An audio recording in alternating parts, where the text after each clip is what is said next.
In Ephesians 3, verses 20 to 21, we read, "Now to him who is able to do exceedingly abundantly above all that we ask or think, according to the power that works in us.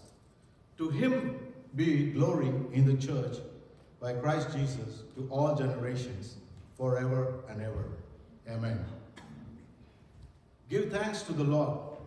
His love endures forever. We have to give thanks always, isn't it?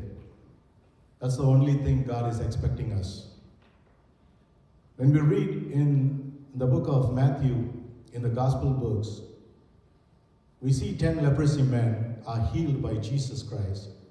When they were going away from Jesus, they got healed from the leprosy, but only one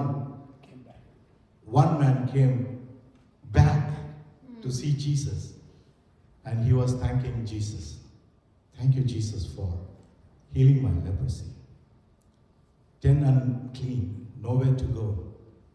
10 men cleansed as clean as snow. One returned to give God thanks, but 9 went away. We have come here to rejoice our God, to thank Him, whatever that we received from Him from the day one of this year, or from the day when we were born. Isn't it? We have to give thanks. Let's all worship this God by singing this song, "Krutatnyatato Stuti Padeda Na Yesu Nada." நன்றியோடு உம்மை நான் பாடுவேன் இயேசுவே என்ற பாடல். We're going to sing in Telugu version.